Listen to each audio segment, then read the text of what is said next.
Hey guys, welcome back to another video, and today we're going to be addressing how I spent about $500 in 1 month of collecting Lego.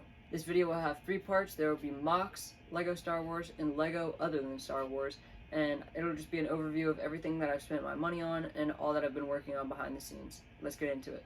I built this MOC a couple of days ago. It is obviously centered around the Phase 2 Captain Rex from that 501st Y-Wing. There's a nod in the background to the Lego video games with the red brick there that you can complete and collect.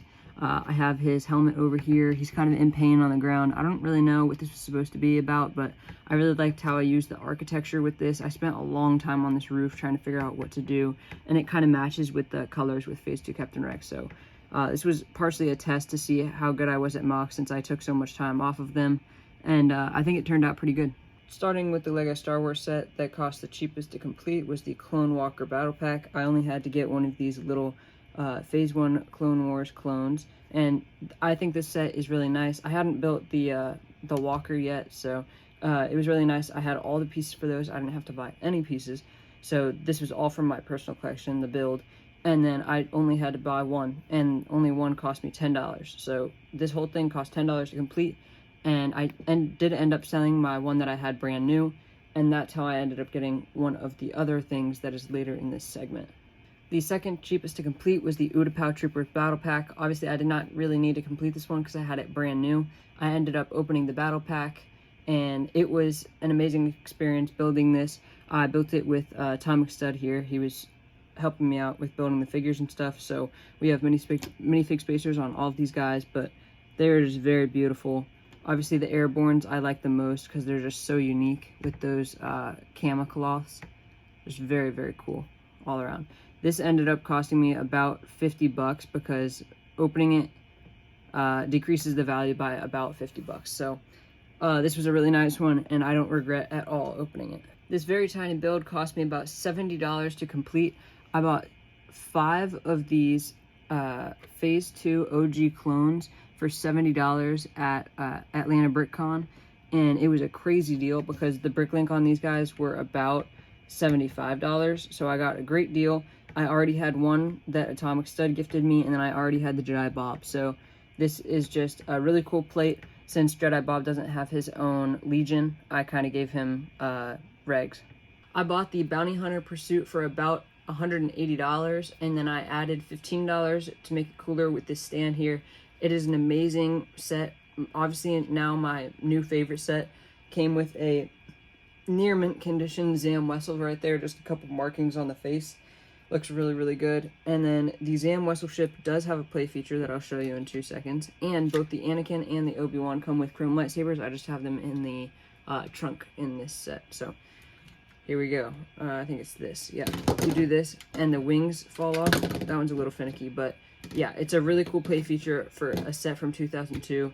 They really just do not make them like this anymore. This Lego minifigure that I'm covering up with my hand cost about $220. So it was very, very, very expensive, and I just want to tell you guys, you probably should not spend this much money on a Lego minifigure. This is just because I had some credit at a resale store close to me, so it was very convenient, and I ended up picking it up, and I have about $150 left there, so we'll see what I end up getting. But the Lego minifigure I'm covering up with my hand is Commander Wolf. So now I have all 5. This is in rainbow order, so it looks super satisfying. The only thing I'm missing from him are the DC-14s. So I just need to pick those up, and then I have the complete set of 5, all perfect. I have one more thing at the end of the video to discuss that would be crazy news, and you guys will be very happy to hear about it, and it's the next big thing happening to the channel. This was the one Lego item other than Star Wars that I had built, and it is the Forceman's Hideout, and it's a really, really cool set. I'm just missing 1 blue Forceman and 2 plumes, technically 1 coming with that other Forested Man that I'll probably buy, and then 1 here. This is not the right plume. It's supposed to be smaller. The small plume is about $20, so I wasn't about to drop $20 on a part that weighs like a gram. So I'm decided to wait for that, and then this actually has some pretty cool play features. This rock here lifts up, really, really cool. And then this goes up as well. The guy's in the way, hold on. This goes up to reveal some treasure in that treasure chest. It's kind of boring inside. There's an axe on the wall in there. Hold on. You might not have seen that. There's an axe on the wall. And then they have like this tree type thing, kind of like Ewoks, but not. And then you can close it up and it can be a smaller build and it'll line up like that. It's really, really cool. But one of the best older sets that I have owned, and I'm glad to have it. You may be wondering why I built this tiny Millennium Falcon. Well, you're about to find out. This is why I built that tiny Millennium Falcon. And no, it is not brand new. That is the box used. It was opened and built by somebody else. I found it on Facebook Marketplace. My parents got it for me. It was about 400 bucks. It's missing 5 of the figures, so I'll have to complete those. But yeah, it's a humongous set. Actually, let me go get the instruction manual. This is the instruction manual that it comes with. So it's just in the box. Like, this is probably a good 5 pounds, 6 pounds maybe. This is crazy. This is all straight instruction booklet. It's wild.